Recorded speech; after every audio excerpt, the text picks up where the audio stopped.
Coronavirus, la pandemia. ¿Qué tal? ¿Cómo le va? Bienvenido a un programa más de Coronavirus, la pandemia. Le recordamos que este programa es una producción de la Universidad de Guadalajara que se transmite desde el foro de Canal 44 y que llega a México y América Latina gracias a la señal de las televisoras públicas que se suman a esta emisión. Queremos saludar con gusto también a nuestra audiencia en Radio Universidad de Guadalajara e invitarles para que se queden con nosotros a lo largo de la siguiente hora. Doctor, bienvenido de nueva cuenta. Gracias. Muchísimas gracias, gracias a todos, muchísimas gracias por la invitación, un placer, espero poder ayudarles. Claro que sí, como siempre, doctor, es un gusto charlar con usted. Doctor, haciendo una recapitulación de aquellos primeros meses de la pandemia en el que usted nos acompañó amablemente aquí en el programa, ¿qué hemos aprendido a lo largo de todo este tiempo, doctor? ¿Qué ha pasado desde entonces? Me refiero en cuanto a COVID en niños particularmente. En niños, hemos aprendido tres cosas. Y que debe de quedar bien claro para todas las personas que nos están viendo porque esto es muy importante. Primero, la enfermedad no deberá de matar si se atiende a tiempo. O sea, es muy importante. Al principio nos dijeron acudan al hospital cuando tengan insuficiencia respiratoria. En realidad se puede hacer mucho antes. Segundo, sabemos que los niños son, y seguimos y confirmamos que son los grandes portadores asintomáticos y que los niños, afortunadamente, de 100 adultos, solamente 2 niños van a tener síntomas que deberán de manejar tratamiento como mínimo, 2 de 100. Y lo más importante, que esta es una enfermedad que ha puesto en evidencia nuestra cultura y nuestra inteligencia. La cultura, lo tengo que decir, es el uso del cubrebocas, el uso de cubrebocas sobre todo cuando estamos con cercanía con personas, y la segunda, ventilar los lugares. Seguimos llegando a casa, los que estamos expuestos, cerramos nuestra casa, no nos ponemos cubrebocas y entonces enfermamos a nuestra familia. Hay que recordar que hay un periodo de incubación de 5 a 7 días donde no voy a tener síntomas, pero yo ya voy a poder estar enfermando a mi familia. Y es una enfermedad que ha puesto nuestra inteligencia en entredicho, puesto que el personal médico seguimos cometiendo algunas imprecisiones en el manejo de los pacientes, donde sí deberá de quedar muy claro que el esteroide no se deberá de utilizar al principio de la enfermedad, donde esto no es una influenza, donde no se debe de dar medicamentos para influenza, y donde sí el tratamiento es mucho más allá que un paracetamol. Entonces, esta enfermedad nos ha enseñado muchísimas cosas y sobre todo lo que acabo de decir, ahora que nos volvieron a poner el botón rojo, el que nuestra inteligencia no entienda que si no actuamos con cultura, pues las autoridades van a tener que tomar cartas en el asunto, que si tenemos que cuidar nuestro trabajo, tenemos que cuidar nuestra familia, tenemos que culturalizarnos en los hábitos que nos van a proteger para no enfermarnos, sobre todo porque esto no va a terminar. Esto en 1 año y medio apenas estará poniéndose o quitándose de nuestras mentes y quitándonos el sueño. Sí, doctor, sobre todo considerar que no es una enfermedad que se ha podido controlar como la mayoría de la comunidad científica pensaba en unos cuantos meses, sobre todo los primeros países que transitaron por la enfermedad, se pensaba que una vez pasada esa primera etapa, sí vendrían algunos rebrotes, no de la magnitud que están ocurriendo, y tampoco se veía más allá del 2021, doctor. No, de hecho, las predicciones son 2022, las más alentadoras dicen 2022, viene un invierno muy difícil, estamos ante un virus inteligente que hace 5 cosas, engaña el sistema inmunológico los primeros 5 a 7 días, por lo tanto el sistema inmunológico no responde como una influenza donde al principio nos empezamos a sentir mal. Es un virus que no es selectivo ni está hecho en laboratorio para dañar gente. Es un virus que actúa como los virus actúan, de manera precisa y saben en dónde pueden reproducirse, porque el virus está diseñado para reproducirse, porque eso es lo único que hace un virus. El virus lo único que quiere es tener hijos para seguir viviendo. Entonces, eso es una parte importante entenderlos. Entonces, busca a los organismos más vulnerables para poder tener más hijos. Por eso tiene mecanismos de entrada y de daño que son muy interesantes. Tercero, este es un virus que no genera una inmunidad, hasta lo que sabemos, una inmunidad muy efectiva, sobre todo si hay factores alrededor para desarrollar esta inmunidad. Por lo tanto, habrá personas que podrán tener en algún momento, si no se cuidan, nuevamente la enfermedad. La cuarta cosa que tiene este virus es que no lo podemos matar primero porque no hay medicamento que ha demostrado la efectividad. Entonces es un virus que solamente nuestro sistema inmunológico lo va a hacer. Por lo tanto, el tratamiento que debemos de dar no es matar el virus, sino reforzar a la persona para que pueda desencadenar esto. Y quinto, es un virus nuevo que nos agarró en una condición verdaderamente de desventaja. Empezó en invierno y ahora viene el invierno, por lo tanto vamos a tener que cuidar infecciones alrededor de esto. Hay que vacunarnos contra influenza, las personas mayores se tendrán que vacunar contra neumococo y lo más importante, los niños deberán de seguir siendo cuidados para no seguir regando la enfermedad. Claro, esparciendo el virus. Doctor, vamos a hacer nuestra primera pausa. Tenemos mucho más que hablar con el doctor, así que hacemos la pausa y regresamos de inmediato. Regresamos a nuestra charla con el doctor Miguel Ángel Bonal, pediatra. Doctor, ya hacemos un recuento de lo que ha ocurrido desde el principio de la pandemia hasta esta fecha y recuerdo también que se decía que es una enfermedad que no iba a atacar de manera grave a los niños. Sin embargo, hemos visto casos donde los niños sí pueden enfermar de manera grave, doctor. Sí, es el síndrome de respuesta inflamatoria post-COVID. Hemos aprendido que en realidad, como lo acabo de decir, el virus no lo podemos matar.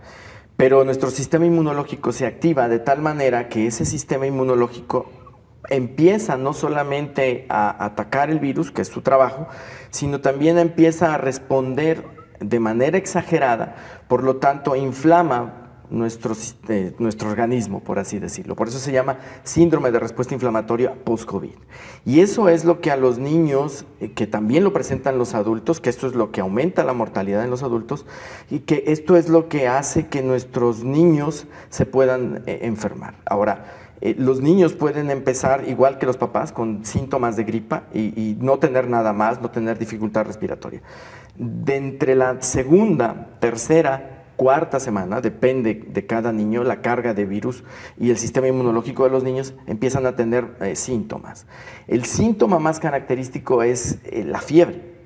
Como estamos ante una respuesta exagerada que tiene el sistema inmunológico, la fiebre, como parte de esa respuesta de defensa, empieza a estar. Son niños que tienen fiebre persistente, que van con el médico. Si el médico encuentra algo, puede dar antibiótico o no. Generalmente eso es lo que se está haciendo, sobre todo los médicos de conveniencia que están en las esquinas. Empiezan a utilizar antibióticos y esos antibióticos retrasan el diagnóstico. Y entonces empieza a aparecer otros síntomas que son los niños se pueden tener un poquito de hinchazón de párpados porque el riñón se afecta y entonces el riñón deja de hacer su trabajo, que es hacer pipí. Y se agregan otras cosas como dolor abdominal, que habitualmente el dolor abdominal es porque aumentan de tamaño los ganglios dentro del intestino y crece el hígado o se inflama el hígado. Y lo último que van a tener, sobre todo, es problema respiratorio. Es frecuente que lleguen los niños con mucha fiebre, sin ningún problema respiratorio, que lo medimos con el oxímetro. Esto ha hecho que los niños, que también se comportan muy diferente que los adultos, esto lo pueden sobrevivir ellos, sí, lo pueden sobrevivir, es una fiebre que dura 7 días, pero pueden dejar secuelas, sobre todo en corazón, que es un síndrome que se llama síndrome de Kawasaki, o puede quedar con un poco de daño renal, o empiezan con problemas respiratorios, que es cuando llegan más tardíamente a recibir la atención, y entonces los niños ya sí tienen tos, dificultad respiratoria y los otros síntomas que ya había comentado. Ahora, doctor, es importante también mencionar y recordar esta cifra que usted nos daba al principio. 2 niños, si los comparamos con los adultos, solamente 2 niños entre 100 adultos si comparamos estos grupos, van a presentar signos graves, digamos, de la enfermedad. Así es. Aproximadamente. Ahora, doctor, ¿qué podemos hacer como padres para evitar que nuestros hijos lleguen a un cuadro grave de COVID-19? En realidad, muy poco. Porque, como lo dije, no sabemos qué niño se va a ir por ese camino, ¿no? Lo que sí pueden hacer los papás, y es lo que insisto tanto, esta es una enfermedad donde estamos hablando del sistema inmunológico y estamos hablando de una inflamación exagerada. Por lo tanto, debemos de evitar cosas que inflamen de manera exagerada. Y eso lo sabemos de manera práctica, que algunas cosas que los alergólogos pueden identificar muy bien, algunas cosas o alimentos, sobre todo, favorecen la inflamación. Sobre todo los conservadores, los colorantes, algunas proteínas de origen animal que vienen en la leche de vaca, la soya en exceso, hacen que el sistema inmunológico responda de manera exagerada, y si lo retiramos un poco en este tiempo, yo creo que nos va a ir muy bien. Azúcar. El azúcar en exceso, sobre todo porque hace que se produzcan prostaciclinas que alentecen el sistema inmunológico. Y sí deben de ser los papás muy cuidadosos en meterle a sus hijos alimentos que sean naturales y sobre todo verduras de hoja verde. Todas las verduras de hoja verde que la mayoría de los niños no consumimos porque los adultos no nos enseñaron a consumirlo. Por lo tanto, si no consumo como adulto, pues no le doy a mi hijo. Las verduras de hoja verde nos van a ayudar bastante. Y la identificación temprana de los datos para acudir con un médico que pueda identificarlos y tratarlos. Claro, doctor, regresando un poquito a lo que decía, la importancia de la alimentación en los pequeños, obviamente también en los adultos. Sí. De recordar que hay algunos trucos para que los niños consuman estos productos o verduras de hoja verde, como ya lo decía. Se pueden preparar pues algunas salsas que se pueden mezclar quizá con un poco de pasta, o incluso hacer también algunos licuados para que los niños los consuman de manera más sencilla. De alguna manera, doctor. La combinación de alimentos debe de ser de manera divertida para los niños. Por lo tanto, lo que usted dice, el salseado con picado fino de las verduras de hoja verde nos ayudan bastante. Hay niños que son muy piquis y pueden sacarlos de ahí.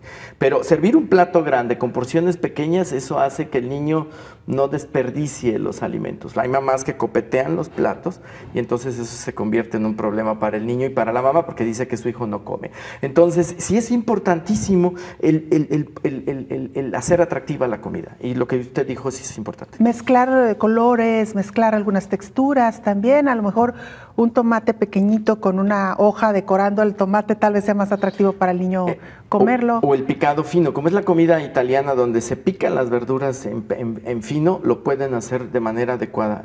Las verduras las pueden cocinar de dos maneras. Al vapor para que queden al dentes, o sea, crujientes, o inclusive asados. Y eso les permite que los sabores se conserven de manera distinta, lejos de los caldos que acostumbramos a hacer, lo que todo sabe igual. Claro, y como usted bien lo decía, doctor, cuidar mucho las porciones de los niños.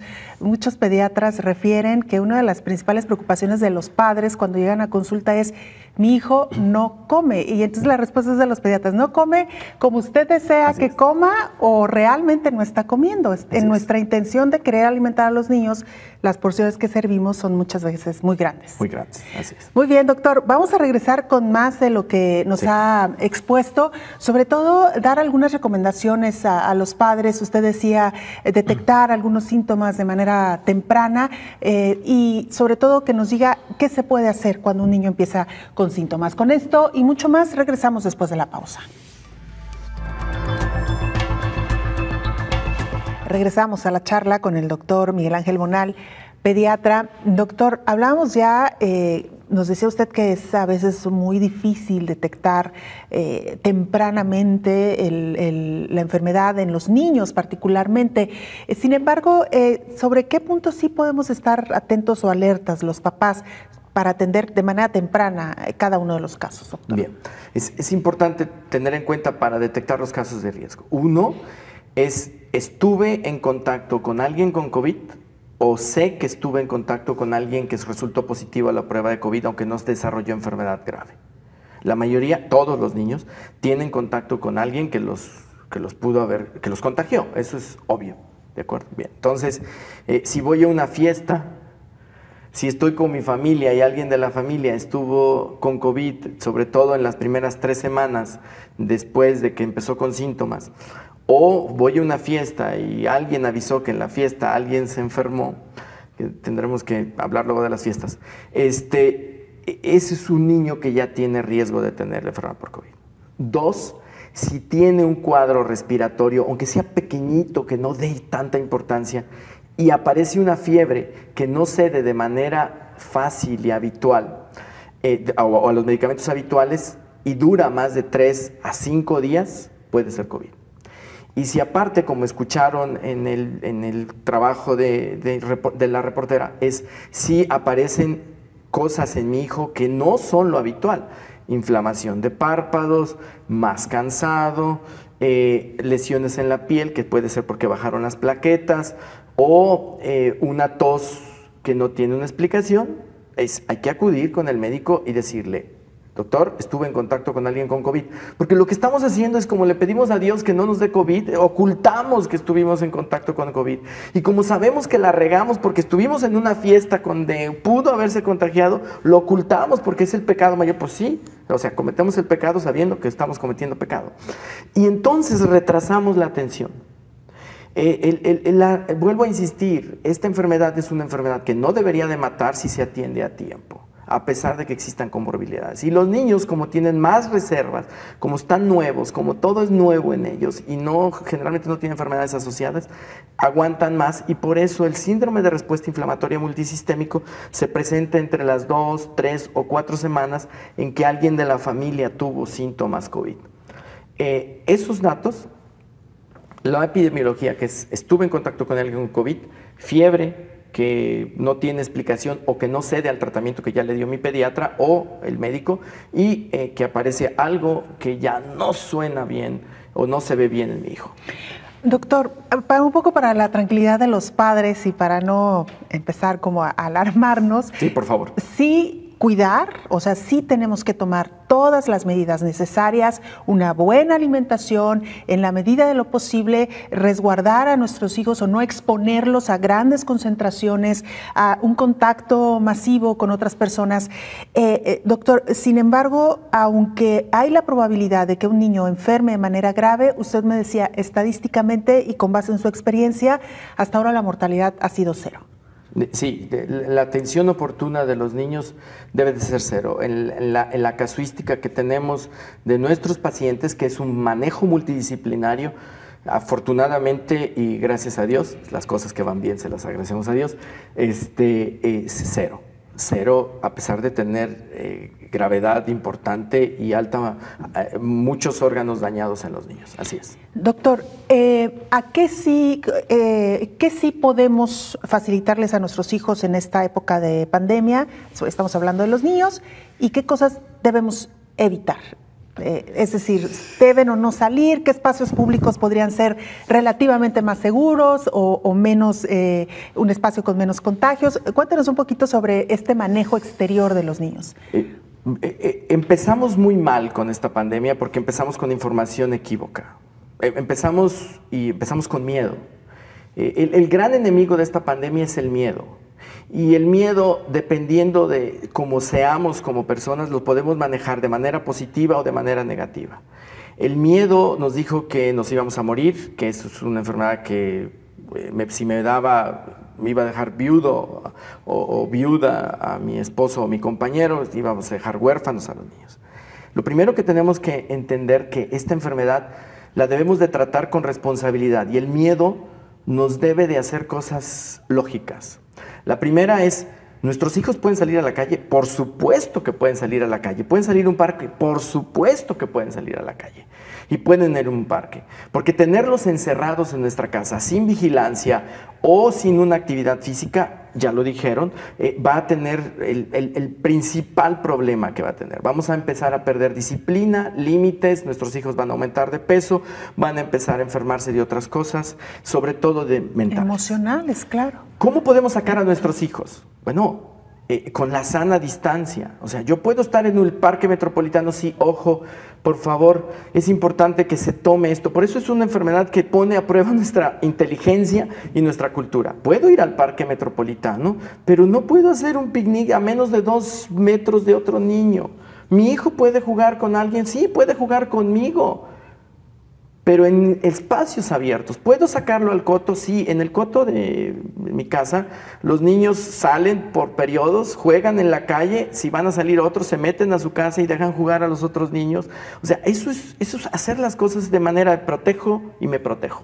Claro. Segundo, hay que tener actividades fuera de la tableta de nuestros hijos. La tableta se ha convertido en una herramienta que debemos de utilizar para que nuestros hijos sigan teniendo enseñanza, aprendizaje. Pero por favor, no la usen por comodidad con sus hijos. Utilicen los juegos de mesa. Saquen del baúl de los recuerdos los juegos que hacíamos cuando vivíamos, cuando no había luz eléctrica, los que somos viejos, que se iba a las 8 de la noche, los que jugábamos en la vecindad, donde hay juegos como, por ejemplo, las escondidas, donde no hay que esconderse con la niña que nos gustaba, pero sí hay que hacer juegos con nuestros hijos que nos permitan tener actividad diferente a una pantalla. Claro. Tercero, por favor, denles de comer sano a sus hijos. Yo sé que los papás trabajan en casa, trabajan fuera de casa. Las comidas divertidas deben de ser con productos frescos, no complejos, no procesados, y sobre todo metan a sus hijos a que aprendan el valor de lo que ustedes hacen con la comida. Llevar comida en esta época a nuestros hijos representa no perder nuestro trabajo, que eso representa un gran problema para los papás. No perdimos el trabajo y te traigo esto que es sano. Ven, ayúdame a prepararlo. Las comidas en frío son muy importantes para que nuestros hijos aprendan el valor de cómo preparar los alimentos, y mézclenlos en las actividades de la casa, háganlos responsables de cosas pequeñas que se van a convertir en cosas grandes. Claro. Esta nueva cultura debe de enseñarnos que el teléfono es nuestro principal enemigo si es que se convierte en un vicio. La tableta nos sirve para tener a nuestros hijos enseñando, pero no es para mantenerlos ocupados después de que se acaban las actividades escolares. 3, convivan con sus hijos, hagan actividades que no sean electrónicas y métalos y enséñenlos lo que ustedes están haciendo para que puedan tener una comida sana en su casa. No galletas, no panes, no. Hay frutas, verduras, denle trabajo a la gente. También hay los panaderos, pero no abusen de eso. Claro, y sobre todo esto, doctor, dejar a los niños probar actividades con los niños. Muchas veces como papás cometemos el error de pensar en adelantado, no, es que esto seguramente no le va a gustar, es que seguramente esto le va a aburrir, es que seguramente no puede hacer esto. Y luego descubrimos que los niños tienen unas capacidades impresionantes. Pensaba ahora que mencionaba usted el involucrarlos en las actividades de la casa, pues ¿por qué no ayudar a tender camas, a doblar ropa, y llevar algunas cosas a guardar? En fin, hay muchas actividades que no son riesgosas para los niños dentro de la casa y que perfectamente nos pueden ayudar y que pueden resultar hasta divertidas para ellos, doctor, ¿no? El convertir el miedo en nuestra mejor herramienta para salir adelante, utilizar la inteligencia para poder crear cosas que se nos había olvidado que somos capaces de crear conocimiento y acercamiento con nuestros hijos, porque ahora ya aprendemos matemáticas con nuestros hijos. Ahora leemos. ¿Por qué no leer el mismo libro de nuestros hijos en vez de ponernos en el Face a ver noticias? ¿Por qué no leemos el mismo libro y lo comentamos con nuestros hijos? Inventamos cuentos. Les platicamos que hay un mundo donde la gente es amable, donde la gente es increíblemente amable. No gritamos, no agredimos. Criticar al que nos obliga a hacer las cosas que no estamos haciendo con responsabilidad, eso no hay que enseñarle a nuestros hijos. Hay que enseñarles responsabilidad para que no tengan que salir a la calle a gritar que no nos gusta hacer las cosas que debemos de hacer. Así es. Yo creo que eso es Es lo que nos debe de enseñar la pandemia. Viene la Navidad, creen sus propios juguetes, creen sus propios regalos, empiecen a diseñar con amor los regalos que le van a dar a sus hijos, a sus papás, los adultos, a mi papá, que no lo he visto desde hace 6 meses, a mi mamá, que se deprimió y que tengo que cantarle todos los días la canción de los mocos. Es increíble lo que tenemos, que no nos damos cuenta que podemos hacer y que podemos crecer como humanidad sin miedo a morir, porque eso es lo que nos está matando. Así es, doctor. Con esto nos vamos a la pausa y regresamos. Todavía tenemos mucho más en este programa especial de Coronavirus, la pandemia.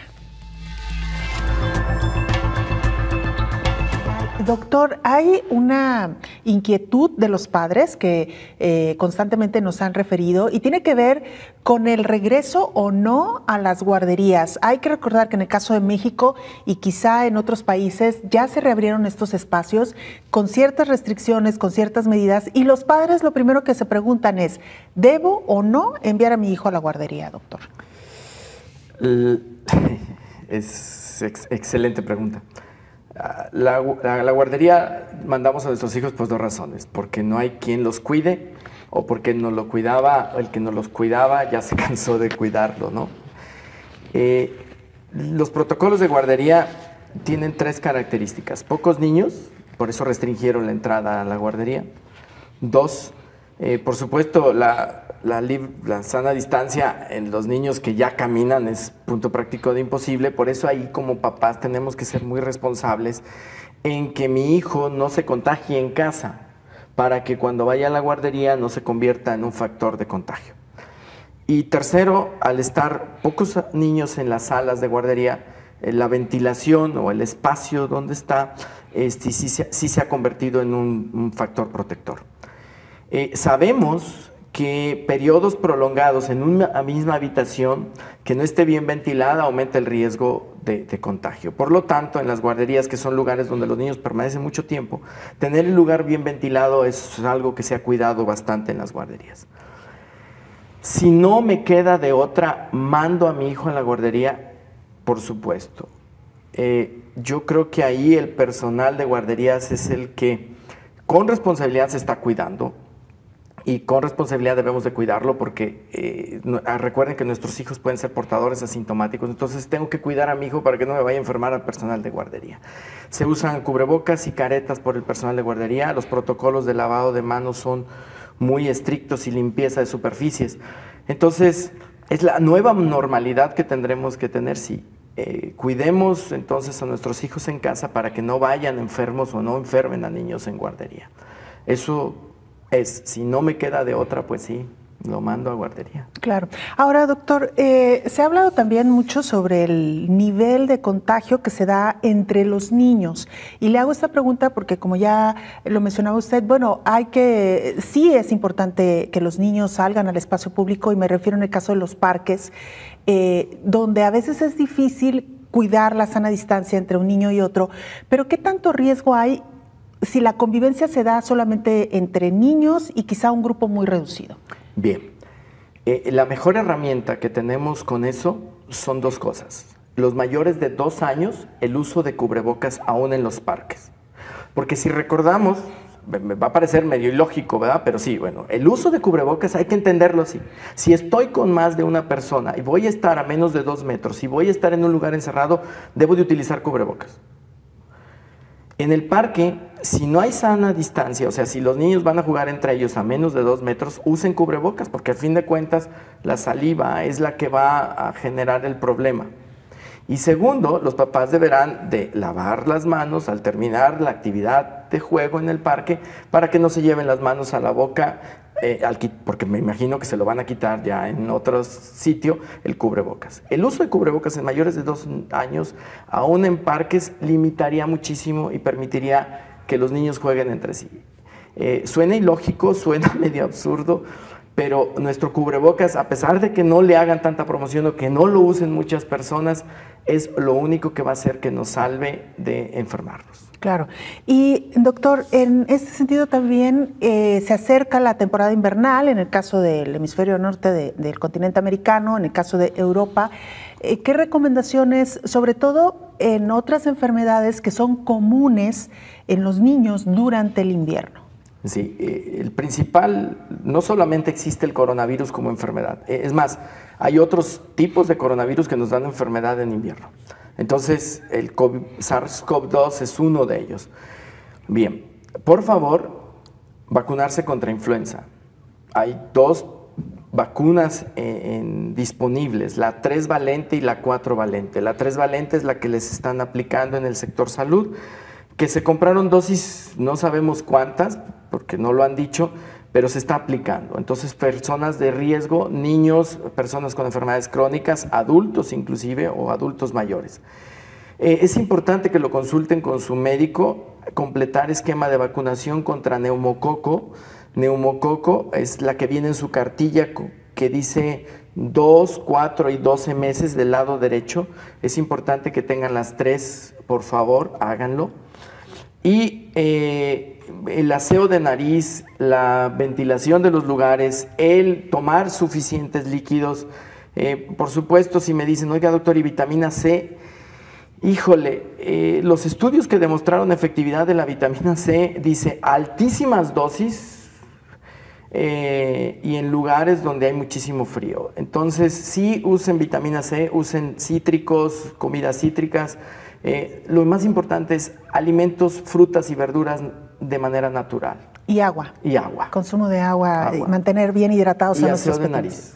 Y las medidas de protección, sana distancia, uso de cubrebocas y ventilar los lugares. Doctor, muchísimas gracias. Gracias como siempre. Gracias a ustedes. Por favor, pórtense mal y usen cubrebocas, usen la inteligencia, usen su cultura. Pórtense bien y si se van a portar mal, háganlo con mucho cuidado, ¿no, doctor? Con todas las medidas pertinentes. Gracias, nos vamos. Gracias por habernos acompañado.